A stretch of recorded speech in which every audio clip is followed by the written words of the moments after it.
Welcome to a brand new episode of Sportscast Jersey. Today we are joined by St Clement manager Gary Tumelty. How are you doing today, Gary? Yeah, all good, thanks, Dan. Another game and another quick succession last night, but ready for the next one on Saturday. Yeah, definitely. Obviously it's looking good at the moment for St Clement. Don't want to jinx it too much having you on now, but it's looking good. But I want to take you back to the start of the season. What were your expectations coming into it? Go looking at the squad, looking at how you were performing pre-season, what have you? What are your expectations? Yeah, I think you had Shep on earlier on in the season out of our group, and I think he kind of laid it out quite well. We just wanted to be competitive and everything and try and win every trophy that's available to us. And we've done well this season from it. I mean, it's been a weird year this year. I think, when you go back to the training sort of early July, and you probably have two league games, I think it was I think it's by the end of October, and I think you're kind of thinking, where is the league actually going to take us? I think we'd have 7 or 8 cup games before then. So it's always been our mindset. We progressed really well in the cups, and I think after the Charity Cup knockout to St Peter in that semi-final, I don't think we lost the game up until we lost to them actually in January in what was a really tight game. And I think we always felt we're in a good place. I think as a group and a squad, we've got a lot of depth to it as well, and they're young players. So, I mean, when you're looking at the course of the season, I think we're using over 30 players consistently around 20. You've got injury suspensions, etc. And I think the 20 that we have available and the depth we have available, I think quite strong and they're good young players as well. Yeah, definitely. Obviously, before the season started, you had a few changes, or not changes, but introductions on the touchline as well as on the pitch. How pleased are you with how they settled in and what they brought to St Clement? Yeah, it's been good to have the other guys on board as well. I mean, Andy's got quite a lot of work commitments, which is why he sort of stood down from St Paul's last season. And to be honest, I'm going through a changing time at the moment, sort of trying to acquire a business. So I think from us as in our personal lives, it's good to have a bigger group. And I think even up until probably October, November, we didn't actually have all four of us in a technical area at any one time, very often. So it goes to show that even with, you have the same with players who might have trips away on holidays, it's the same with coaching staff, and as committed as we are. And to be fair, there's been four of us at, most training sessions more often than not. But over the course of the season, it's just nice to have that extra support and rely on extra sort of bit of knowledge of people who see the game a bit differently to you. It's been positive. It gets congested in the changing room sometimes. It does feel like you're a bit of an orchestra of a band with your team behind you sometimes because the changing room for 16 players and 4 coaches can get quite tight. But no, it's been good to have the guys involved. Yeah, definitely. Obviously got good additions on the pitch as well, and like you say, you've used so many players and managed to rotate really well, and those players who come in do a real good job for you as well. How pleased are you to see that? Yeah, both sides really, and this is really where it's coming to the fore now quite a lot when you've sort of got to do Saturday, Wednesday, Saturday, Wednesday, Saturday, Wednesday for a month to try and complete half the season. You happen to rotate around a little bit. You are seeing some strains and that sort of being picked up, and you're not wanting to risk it. And like you said, we don't want to tempt fate too early. But if you do end up in a situation with, got a semi-final next weekend against St Paul's, if we do win the league, you've got an Upton. You don't want players missing out on those big games because you're trying to be a bit too selfish too early a little bit also. But you've got to get the job done, right? And the players have to be focused and mindset to do it. But all round, I think it's good to have that big squad, have that bit of rotation, and we've needed it this season for sure. Yeah, how much of a headache has it been some weekends as well, just to get the squad, and obviously that many players, you've got to let down some players. Yeah, to be honest, it hasn't happened very often, to be honest. Only happened a lot more in the night games, especially when you've got a couple or 1 or 2 players available from the Bulls. So, it hasn't happened a lot. So we've been quite fortunate. And I think yesterday against St Paul's was the first time we had to leave people out of a 16-man squad. But like I said, it's probably going to happen quite a lot between now and the end of the season. And a lot of it, the players know now, it's down to performances and how you're playing in each game week to week now, that if you're playing at the top of your game, you stay in the team and the squad. And if you don't, then your place is always at risk. And we like to keep the boys on their toes, and that system generally works quite well. Yeah, definitely. I want to touch on, obviously, it's been very much stop-start season in terms of fixtures with the weather. How hard has that been for the players, for the managers, for just to cope with that and keep the motivation high? It is difficult, and you can't hide that. I mean, even from a coaching perspective, sometimes you can do 3, 4, 5 coaching sessions without a single game being played in between, and you always want to try and build on performances. And I think when you look at how we've done this season, it was only about 7 or 8 weeks ago we were 10 points behind St Peters with 3 games in hand, and suddenly we've ended up 10 points ahead of St Peters with a game in hand at one point, or they've got a game in hand at that point, and it was quite a bit of a turnaround. But what we kind of were quite fortunate, I felt, is that the program played into our favour a little bit, where we had maybe some teams at the lower end of the league that we kind of went in and we almost had a build up of 1 or 2 games to hit our pace, get the cobwebs dusted off, and we hit a bit of a form where we just went through 3, 4, 5, 6 games, scoring a lot of goals, not really conceding a lot, and we really sort of hit the ground running off the back of that. So, and that was really then we continued into this period where, okay, I mean, you were at the game on Saturday down against St Peters. It was probably, was not a good game of football to watch for the neutral, and not the sort of football we've probably played in the last couple of months. But we know how St Peter play. They play back to front quite a lot. We force them to play long ball quite a lot, and that's what they resorted to. And I think it's just our game style. But I do think that maybe the continuation of games is starting to catch us up a little bit at the moment. We just need to make sure that we keep our minds straight, and we get the job done, and we commit to doing it, because nothing is won in any football until it's won. So we need to keep that mindset. Yeah, definitely. And I want to touch on a few players that have kind of stood out to me. Obvious one's Carl Hines. He's been phenomenal again. But also the likes of Alfie, got Campos coming on the full back, and well, he's versatile as well, Campos. So that's always good as well. But you got those core players who've been there throughout the season. How good have they been for the team? Yeah, been really good, and do you know what, the unsung hero in our team is always Brophy. Like, to be honest, I've got to a stage this season where he's just almost the first name on the team sheet every week. He's consistent. He's done a really good job in the midfield, and he's very underrated. And he's been absolutely excellent. But we do have a good blend of sort of let's be kind to some 28 to 31, 32-year-olds, with a good young group as well. They get on well, and they complement each other well on the pitch. They provide sometimes a little bit more experience, a little bit more, how can I put it, a little bit more streetwise, the older guys, whereas the younger lads are not so much. And just having that nice blend between them has been really good. We built off the back of that in our title success, and we had to rebuild a bit last year. But I think long term, for the next 4 or 5 years, I kind of expect St Clement to be in and around those top 2 or 3 positions based on the model that we use and how we develop our young players. Yeah, definitely. In terms of the last remaining games, obviously don't want to jinx it, as I said, but you're nearly there. How much does winning the league 2 seasons ago help the team knowing what to do, how to approach these games, and not to get complacent as well? Yeah, it is a challenge, eh? I mean, and there are some lads in this group that haven't won it before, and you touched on Alfie before at 16. He's an incredible young talent who's come through our squad this year, and we were hoping Liam would have been the same, but he picked up an injury a couple of weeks ago, unfortunately. But we're looking at the experience that we've drawn on. Connor O'Shea's come back after a sort of 18 months of travelling, whilst not quite at the fitness levels he wants to be at. He just provides that extra bit of security and comfort of just having someone with experience, someone who's won it before, and just having that around the dressing room. But even it's similar to Risha Hansen, similar thing. Just having that knowledge and experience, as well as the other lads who are desperate to get out there and do it. But like you said, mate, there's nothing won yet. I mean, the Jersey football in this league has been a bit weird all season.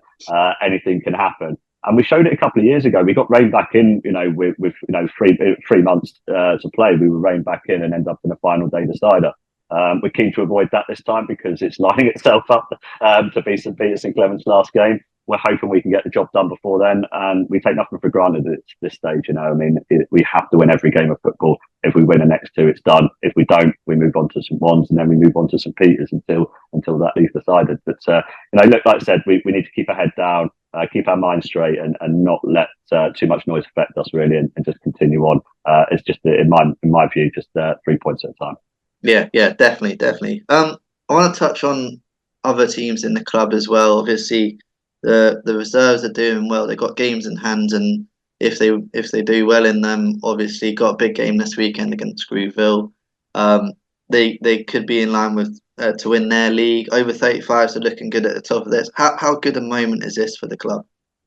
Yeah, it's impressive, to be honest. And like I said, the over 35 group are a group full of our old first team players that have been around our place for quite a while. So it's nice to see. But I think, Dan, we had a bit of a big discussion in January around our club and what we were doing, and we realised that we were quite stretched with the C team. The C team were actually second or third in whatever in the league as well. They were actually doing quite well.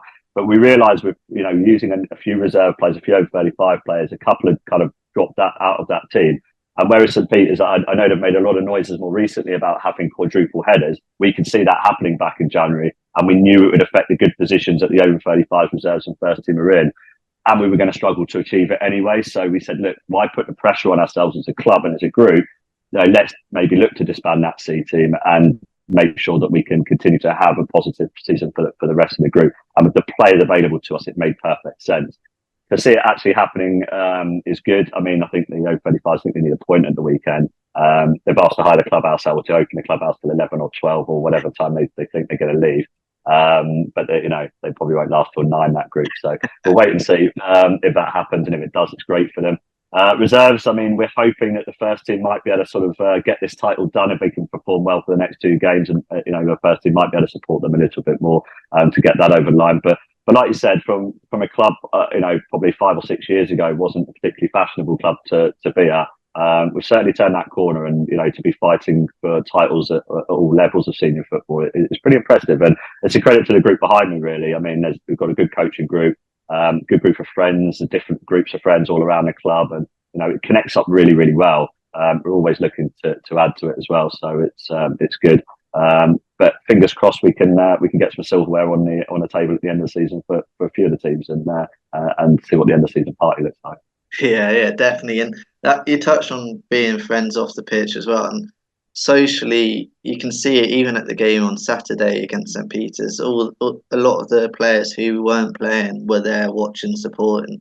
How good is that side socially at the club as well? Yeah, it's really good and it's important. I think, let's take football away from the equation in a bit. We're talking about young men sort of doing something in their spare time and activity, and being social and everything that goes around that is also important. And having good groups of friends is part of that. So, look, I mean, everyone's got, some of them got their jobs to do, some of them still at school, some of them are all different parts of life. But to put everyone together on a Saturday, they get on really well, and you're talking about the 18, 19-year-olds all the way through to the Matty Rawlins and Will Herman and Kieran O'Neill groups at sort of over 35. So they all get on well. It connects really well as a club and a group. Everyone will support each other. I think there's kind of thoughts about what to do this Saturday because the over 35s are a late kickoff. Can we get there and watch them? Do we all meet the club if they do well? There's lots of things going on, but everyone is talking about how to get round that over 35 group if they win it, which is nice, yeah. So, and it's something that we want to see as a club, that we're all there to support each other. And likewise, you start to see it at the St Peter game last week. We had quite a lot of junior players from under 11, 12, 13 just coming to watch the game, which is we don't really have a lot of, and it's something we want to promote a little bit more from within the club. Yeah, definitely. I think that actually gave you a boost when they started chanting and what have you. So that was nice to see. Yeah, I'm not so sure. I kind of like it as much. Me and James were putting our fingers in our ears for a little bit, but we scored not too long after they started singing. So maybe we needed them last night against the Pools. Yeah, definitely. Last kind of topic or discussion I want to have is local football as a whole. You kind of touched on it. Premiership's been good this season. It's been seeing teams get points off everyone really, and even last night, St Paul's, a good young St Paul's side, held you to a draw. Grooville beat St Peter, so you can see teams beating teams. So, what are your thoughts on local football at the moment? And it's looking like Madeira are going to come and join the Premiership if they get promoted. Yeah, what are your thoughts?